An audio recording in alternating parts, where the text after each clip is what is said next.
The cruelest people rarely shout. They whisper, believing the person they're mocking will never understand a single word. The first thing people noticed about me was never my smile. It wasn't my name. It wasn't the way I remembered every regular customer's favorite coffee. It was my size. By the time I reached 29, I had learned that strangers could judge an entire life before I even introduced myself. Some stared. Some smiled politely. Others laughed after I walked away. I had stopped trying to change their minds years ago. My name was Grace Miller. I worked as a waitress at the Oak Room, one of Manhattan's most exclusive restaurants, where crystal chandeliers reflected across polished marble floors and every dinner reservation cost more than my weekly paycheck. The uniforms were elegant. The guests were powerful. And the smiles. Most of them were borrowed. Friday evenings were always the busiest. Politicians. Actors. Corporate executives. People who spoke softly because everyone else listened. The restaurant manager hurried toward me just before 7. Grace. His voice carried that familiar mixture of panic and excitement. Table 12 is yours. I glanced toward the private dining section. Every other server suddenly found something else to do. Who is it? He lowered his voice. Damien Holdings. I frowned. I've never heard of them. You don't need to. His eyes widened. You only need to give them perfect service. Before I could ask another question, the front doors opened. 4 men entered. Dark-tailored suits. Perfect posture. The quiet confidence of people accustomed to owning every room they entered. The man walking in front never looked around. He didn't need to. The others watched everything for him. He appeared to be in his mid-30s. Tall. Broad shoulders. Dark blonde hair combed neatly back. Clear blue eyes that revealed almost nothing. He wasn't loud. He wasn't flashy. Yet every conversation inside the restaurant softened the moment he walked past. Power often sounded exactly like silence. I picked up 4 leather-bound menus and approached the table. Good evening. I smiled warmly. My name is Grace, and I'll be taking care of you tonight. The man looked up briefly. His gaze paused on my face, then slowly drifted downward. Not rudely. Almost clinically. Like someone examining an unexpected detail in an expensive painting. I'll start everyone with sparkling water. One of the men beside him said. I nodded. Of course. As I poured their drinks a few moments later, their conversation shifted. Business. Shipping. International contracts. Foreign investors. Nothing unusual for a restaurant like this. Until one of them suddenly switched languages. Arabic. He leaned toward the man beside him and quietly said something that made 2 others smile. I continued pouring water without reacting. Then another voice answered. This one belonged to the man sitting at the head of the table. His Arabic was smooth. Natural. Effortless. He glanced at me before speaking. At least she carries the trays well. Soft laughter circled the table. Another replied. She probably carries everything well. More laughter. No one raised their voice. They didn't need to. They believed the language itself protected them. I kept filling glasses. My hands remained perfectly steady. Years ago, those words would have shattered me. Tonight, they simply reminded me how little some powerful people truly understood. The man with the blue eyes noticed something. I hadn't flinched. Hadn't frowned. Hadn't hurried away. For the briefest moment, curiosity replaced amusement in his expression. Then he continued eating as though nothing had happened. The dinner lasted nearly 2 hours. Every plate arrived exactly on time. Every glass remained full. Every request was answered before it became a complaint. I treated their table exactly as I treated every other guest. With respect. When dessert was finished, I placed the leather check presenter beside the man at the head of the table. He reached for it without looking at me. Another sentence drifted across the table in Arabic. Money can buy excellent service. A second man smirked. But apparently not self-respect. The laughter came again. Quiet. Confident. Certain. I lowered my eyes politely. Take your time, gentlemen. I turned toward the service station. One more step. Then another. My heart remained calm. Because unlike every person seated at that table, I had understood every single word. Respect isn't measured by the language people speak.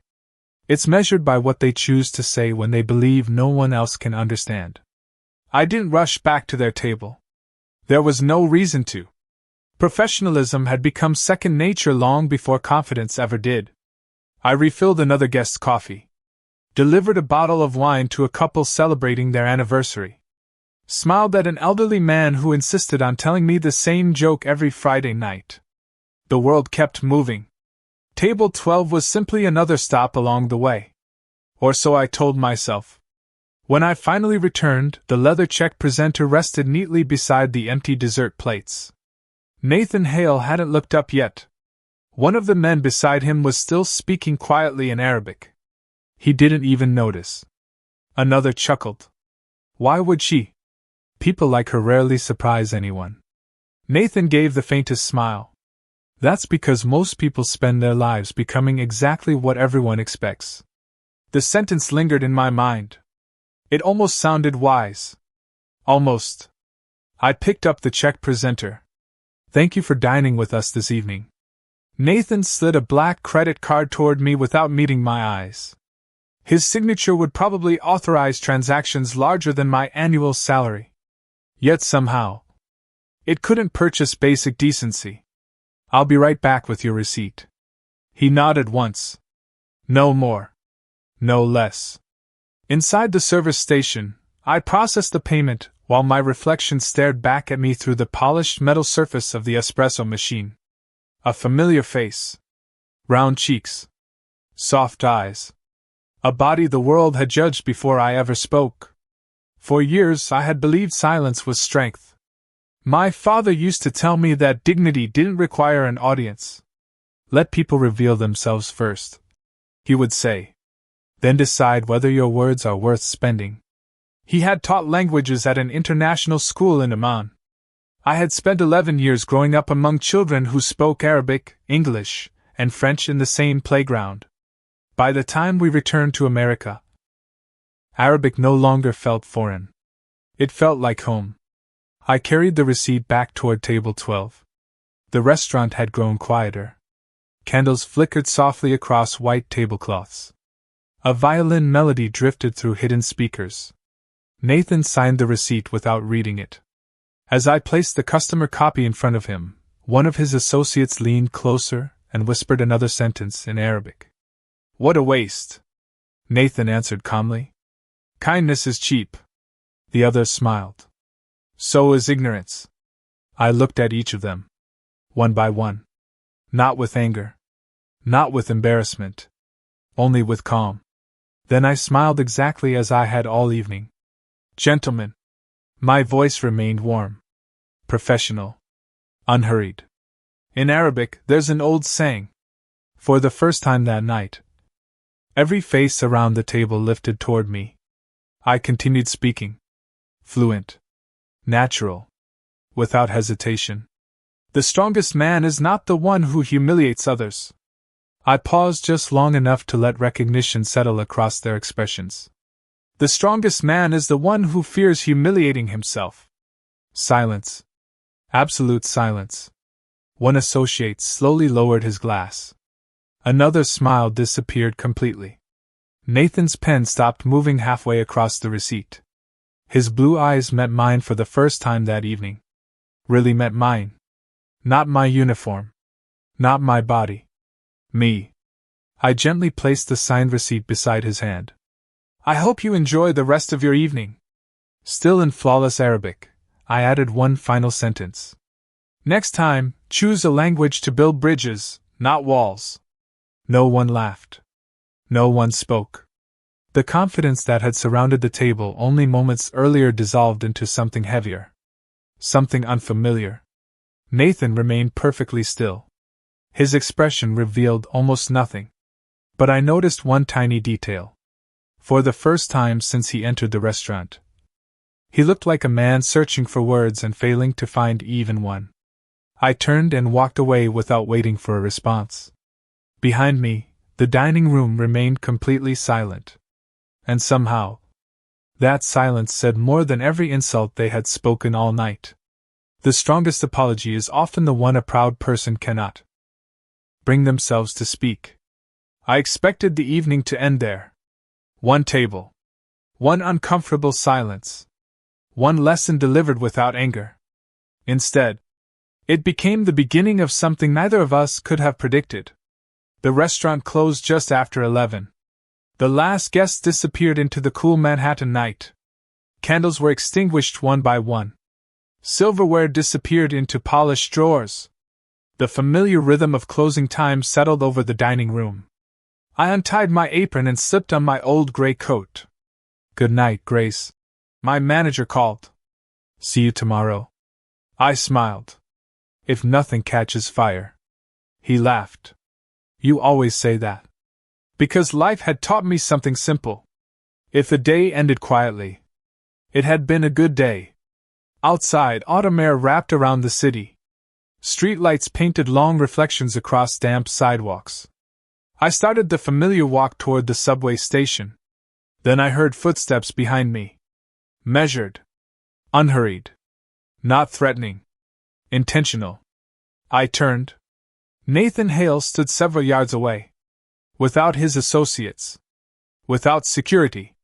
Without the invisible wall of powerful men surrounding him.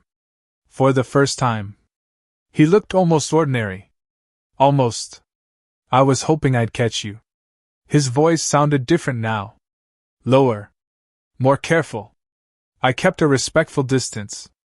"Did you forget your receipt?" For the briefest second, something close to embarrassment crossed his face. "No." Silence settled between us. Passing taxis sprayed water onto the curb. A bus rumbled through the intersection. Neither of us moved. Finally, he spoke. "Where did you learn Arabic?" Straight to the point. No apology. No explanation. Just curiosity. I adjusted the strap of my worn handbag. "My father taught overseas." "Jordan?" I blinked. "You recognize the dialect?" I did. Another quiet moment passed. My pronunciation wasn't perfect. It was very good. But not native. No. A faint smile appeared. "The first honest compliment I've received from you all evening." He accepted that without arguing. I suppose I deserved that. We stood beneath the soft glow of a street lamp. Two strangers from completely different worlds. "You surprised me tonight." I wasn't trying to. "I know." He looked toward the traffic before speaking again. "I've spent years negotiating with politicians, executives, diplomats." He paused. "I've become accustomed to reading people within minutes. And you misread me. Completely." There was no arrogance in his voice now. Only honesty. I appreciated that. "You assumed I couldn't understand." I assumed too much. The city continued moving around us. No one noticed the conversation taking place on the corner. No one recognized the billionaire standing beside an overweight waitress. Perhaps that made the moment even more genuine. Nathan slipped one hand into his coat pocket. "I've been thinking about what you said." "Which part?" "Choose a language to build bridges, not walls." His eyes met mine again. It stayed with me. I smiled softly. My father liked that saying. He sounds like a wise man. He was. A shadow crossed my expression before I could hide it. He passed away 6 years ago. Nathan's face changed instantly. "I'm sorry." Simple words. Quiet words. But sincere. "Thank you?" He hesitated. Then asked something unexpected. "May I buy you coffee?" I almost laughed. "I've served coffee for 10 hours today." Then tea. "I still have to be back here at 8 tomorrow morning." I wasn't asking because I felt guilty. No. No. He looked directly at me. I was asking because I'd like to understand the woman who made me question myself. For a heartbeat, I almost said yes. Then I remembered something my father had taught me. Character isn't revealed by one good conversation. It's revealed by consistency. I appreciate the invitation. I stepped backward toward the subway entrance. But one respectful evening doesn't erase one disrespectful dinner. Nathan nodded slowly. I know. I hope you do. The train arrived beneath the street with its familiar metallic roar. I turned toward the stairs. Just before disappearing underground, I looked back one final time. Nathan Hale was still standing exactly where I had left him, hands in his pockets, watching the empty sidewalk. Not like a man who had lost an argument, but like a man who had just discovered the first crack in the person he believed himself to be. And somehow, I had a feeling that this wouldn't be the last time our paths crossed. People reveal their true character twice, once when they hold power, and again when they realize they've misused it. 3 days passed. Nathan Hale never returned. At least, not while I was working. Life settled back into its familiar rhythm. Coffee stains. Dinner reservations. The comforting sound of dishes clinking together beneath quiet conversations. If anyone had asked me, I would have said the strange encounter was over. I would have been wrong. Thursday afternoon was unusually calm. The lunch crowd had already disappeared, leaving only a handful of guests scattered throughout the dining room. I was polishing wine glasses when my manager hurried toward me. His expression was somewhere between confused and terrified. Grace. I looked up. What happened? Someone is asking for you. I frowned. Who? He wouldn't tell me. That alone was unusual. People who came looking for waitresses were usually family members or delivery drivers.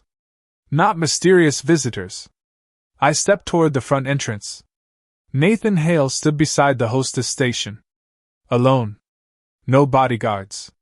No expensive entourage. Just a charcoal overcoat, and the same calm expression that never seemed to leave his face. For a brief moment neither of us spoke. I hope I'm not interrupting your work, he finally said. You are. The corner of his mouth lifted slightly. I appreciate your honesty. I've never had much reason to lie. He nodded. I believe that. The hostess glanced nervously between us before quietly excusing herself. The entrance suddenly felt much larger. Nathan looked around the nearly empty restaurant. I'd like to have lunch. We're open. I'd like you to be my server. I folded my hands in front of me. You already know I'm capable of doing that. I do. Another pause. I also hoped we could talk. I considered refusing. It would have been easier. Safer. But professionalism had always mattered more to me than pride. I'll bring you a menu. He chose the same table. Not the private dining room. Not the best seat in the restaurant. Just a quiet corner. Near the window where afternoon sunlight spilled across polished wood. An ordinary table. For what felt like an unusually ordinary conversation. I poured him a glass of water. Have you decided?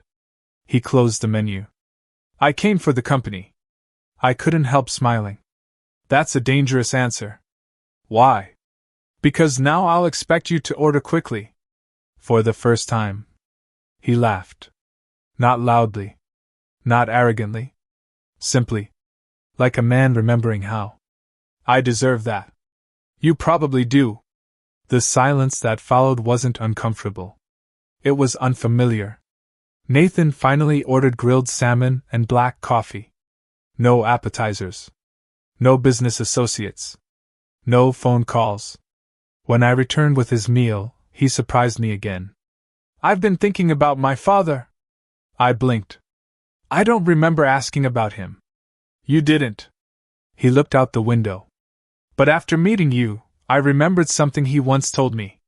He hesitated before continuing. A man who needs to humiliate someone weaker has already admitted his own weakness. The words lingered between us.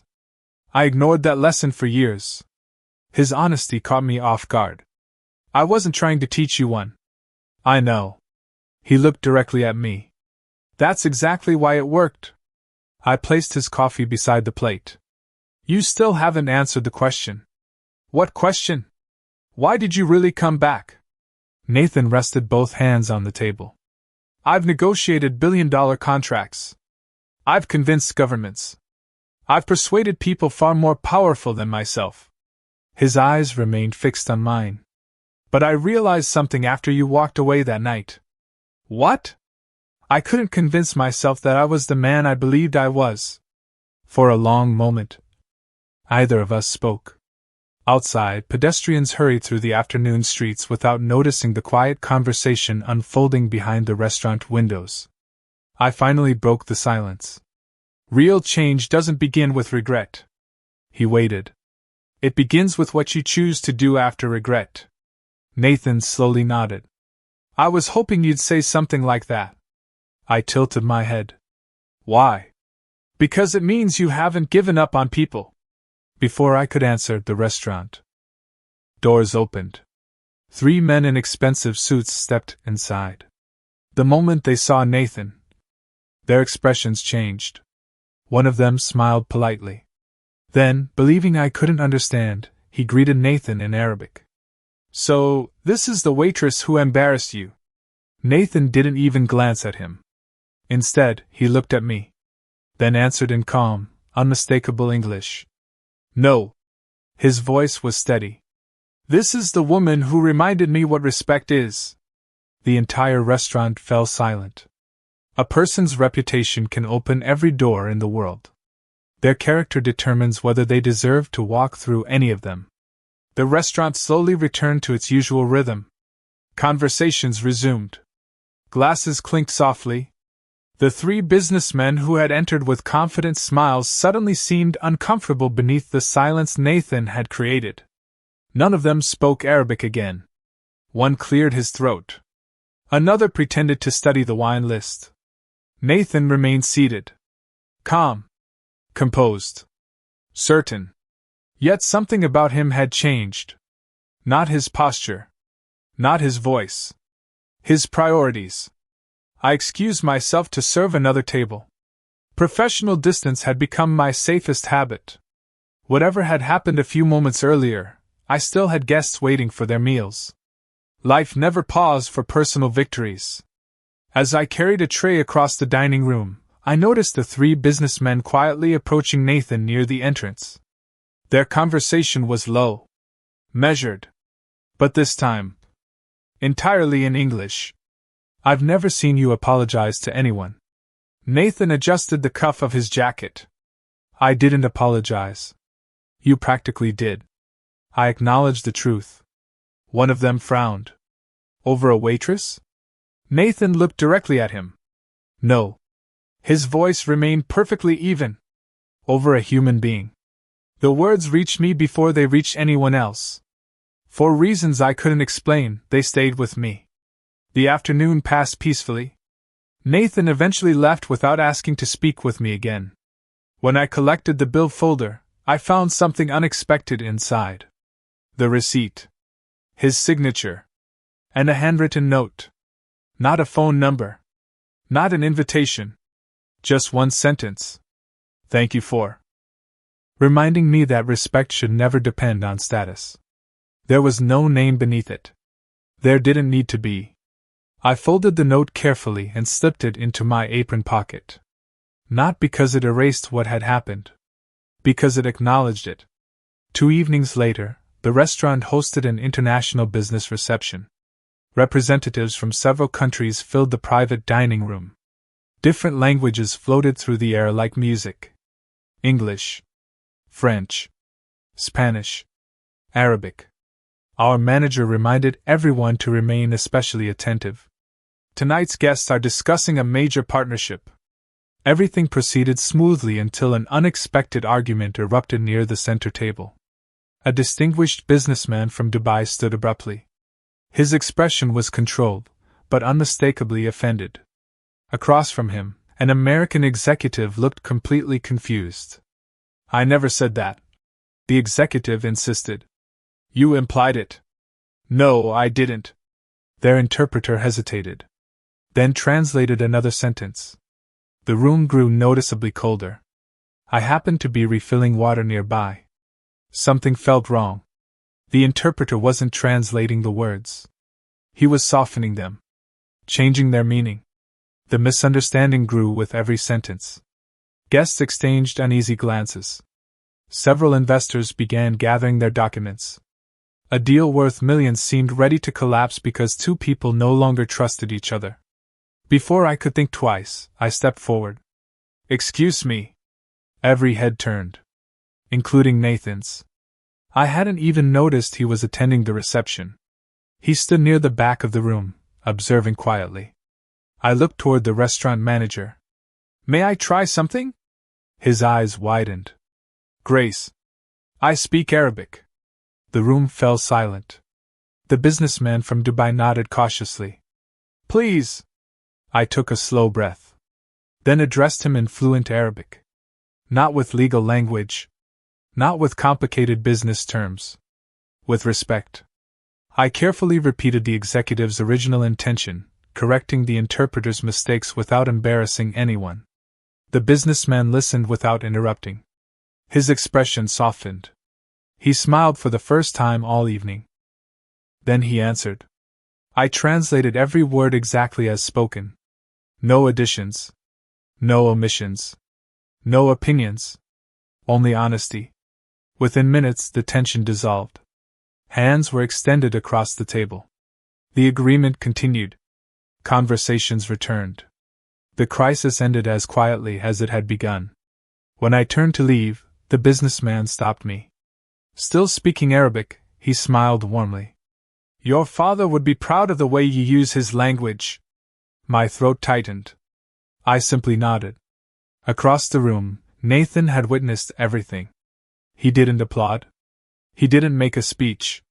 He only watched with quiet admiration. For the second time since we had met, his world had been changed by the waitress everyone else had underestimated. And this time, he wasn't the only one who had noticed. Some people change because they are defeated. The rare ones change because they finally see themselves clearly. After the reception, everyone had an opinion. The kitchen staff talked about the international guest who had nearly walked out. The servers whispered about the interpreter's mistake. My manager couldn't stop repeating how close the restaurant had come to losing one of the largest business events of the year. No one mentioned me. Not intentionally. People often remembered the crisis more than the person who quietly solved it. I didn't mind. I had never done the right thing because someone might applaud. The following Sunday was my day off. It was also the day I visited my father. Or rather, the place where I still spoke to him. The cemetery overlooked the Hudson River. Quiet. Simple. Peaceful. I carried fresh white lilies beneath one arm and a small paper cup of black coffee in the other. He had never liked expensive flowers. Or elaborate gestures. Save your money, he always said. Bring your time instead. I knelt beside the weathered stone. Hi, Dad. The words came as naturally as breathing. I embarrassed another powerful man this week. A faint smile crossed my lips. You probably would have told me to use a gentler sentence. The wind stirred through the trees. For a few quiet minutes, I simply sat there. Remembering. Listening. Healing. You were right, I whispered. People eventually tell us who they are. And sometimes, they surprise themselves. Footsteps approached along the gravel path. I assumed it was another family visiting nearby. Until a familiar voice broke the silence. I wasn't expecting to find you here. I turned slowly. Nathan stood several yards away, holding a bouquet of white roses. For the first time since meeting him, he looked genuinely uncertain. What are you doing here? He glanced toward a nearby headstone. My mother is buried 2 rows over. Either of us spoke. The coincidence felt too strange to explain. Finally, he walked closer. I almost left when I saw you. Why didn't you? Because walking away has become a habit I'm trying to break. I studied his face. There was no arrogance. Only honesty. I didn't know your mother had passed away. 7 years ago. I'm sorry. He nodded quietly. She was the only person who could make me feel powerful without making someone else feel small. His words lingered in the cool afternoon air. My father was like that. I can tell. Nathan looked down at the lilies resting beside my father's grave. He taught you more than Arabic. He taught me that intelligence without kindness becomes another form of pride. Nathan gave a thoughtful smile. My father taught me how to build an empire. And your mother? She tried to teach me how to remain human while building it. He exhaled slowly. I listened to the wrong parent. The honesty in that sentence struck me harder than any dramatic apology could have. No excuses. No blame. Just responsibility. We began walking toward the cemetery gate together. The silence between us no longer felt awkward. It felt earned. As we reached the parking lot, Nathan stopped. I've been reviewing every international project my company has. I raised an eyebrow. That sounds exhausting. It was. He smiled faintly. I also discovered we've relied on translators we barely know. I understood where the conversation was leading before he spoke again. I have a proposal. I laughed softly. The last time someone in a suit said those words, it usually involved paperwork. This one doesn't. He met my eyes. I'd like to offer you a position as a cultural and language consultant. I blinked. I've never worked in corporate negotiations. I know. You barely know me. I know enough. I folded my arms. And if I say no, I'll respect your answer. No persuasion. No pressure. No promises? He shook his head. Only one. What is it? If you ever decide to accept, it won't be because I rescued you. His voice grew quieter. It will be because I finally learned to respect the person who never needed saving. For the first time since we met, I didn't see the feared businessman everyone whispered about. I saw a man standing at the edge of becoming someone better. And somehow, that seemed far more powerful than anything money could ever buy. The people who stand beside you when the world misunderstands you are easy to love. The ones who stand beside you when it costs them everything are much harder to forget. I spent 3 days thinking about Nathan's offer. Not because of the salary. He had never mentioned one. Not because of prestige.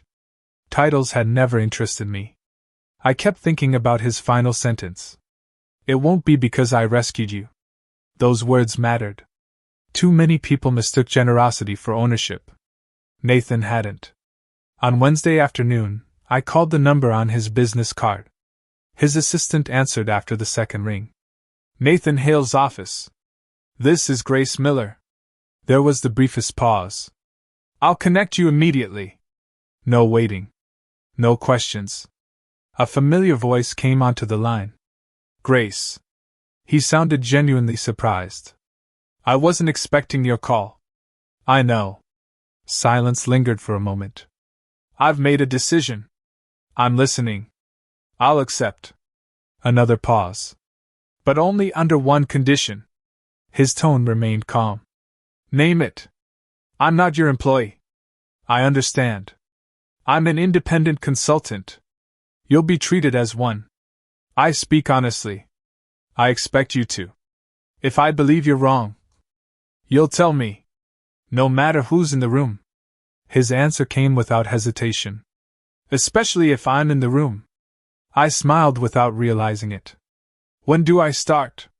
Tomorrow morning. The headquarters of Hale International overlooked the Manhattan skyline. Steel. Glass. Precision. Everything about the building reflected control. When I arrived the next morning, the receptionist greeted me by name. No curious stares. No whispered comments. Only professionalism. Nathan met me in the executive conference room. No expensive suit jacket today. Just a crisp white shirt with the sleeves rolled neatly to his forearms. You found the place. I followed the very large building. That earned another quiet laugh. I suppose that helped. The meeting began with representatives from 3 international firms. Most spoke English. 2 preferred Arabic. Nathan introduced everyone. Then he surprised me. "This is Grace Miller." He looked around the room. "Our language and cultural consultant." Nothing more. Nothing less. Not a single unnecessary explanation. The discussion flowed smoothly until one executive interrupted. He glanced toward me with polite skepticism. "I wasn't informed we'd be consulting restaurant staff." The room became noticeably quieter. Several people lowered their eyes. Waiting. Watching. Old instincts told me to remain silent. Nathan spoke first. "No." His voice stayed perfectly even. "You were informed we'd be consulting the most qualified person available." The executive shifted awkwardly. "I didn't mean." Nathan gently raised one hand. "I know exactly what you meant." No anger. No humiliation. Only unmistakable certainty. "We're here to evaluate ideas. Not resumes." The conversation continued. No one questioned my presence again. An hour later, one of the visiting delegates asked an unexpectedly complex question in Arabic. The room turned toward me. I translated carefully, then offered a cultural explanation that prevented another misunderstanding before it began. The delegate smiled warmly. "Excellent." Nathan simply nodded, as though he had expected nothing less. After the meeting, we walked toward the elevator together. "You didn't have to defend me." He looked genuinely puzzled. "I wasn't defending you." "No? I was protecting the quality of the meeting." I raised an eyebrow. "That's one way to describe it." He smiled faintly. "The other way would have embarrassed everyone." The elevator doors opened. Before either of us stepped inside, his assistant hurried down the hallway. His face had lost all color. "Mr. Hale." Nathan immediately recognized the urgency. "What happened?" "The Callaway Group has released a public statement." Nathan took the tablet from his hands. His expression remained calm. Too calm. I glanced at the screen. One headline filled the page. "Hale International's new consultant is nothing more than a publicity stunt." Below it, a photograph of me leaving the restaurant. Another cruel headline followed. "From waitress to boardroom, who is she really?" My chest tightened. Nathan quietly locked the tablet. "They've made a mistake." I looked at him. "What mistake?" He met my eyes with absolute certainty. "They thought attacking your appearance would weaken my company." He slipped the tablet back to his assistant. "They're about to discover." A faint determination settled across his face. "That they just gave me a reason to fight for something far more important than business." The easiest way to destroy someone's reputation is to convince the world they never deserved respect in the first place. By sunrise, the headlines had spread everywhere. Business blogs, entertainment websites, social media, television panels. Everyone suddenly had an opinion about a woman they had never met.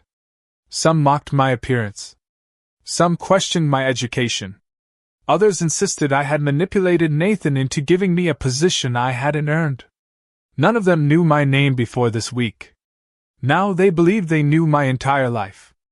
I sat alone in my apartment with a mug of tea growing cold between my hands. The television remained muted. I didn't need the volume. The captions were painful enough. A soft knock interrupted the silence. I opened the door. Nathan stood in the hallway. No security. No assistant. Just a paper bag from the neighborhood bakery. I wasn't sure if you'd eaten. I couldn't help smiling. "You came all the way here to deliver breakfast?"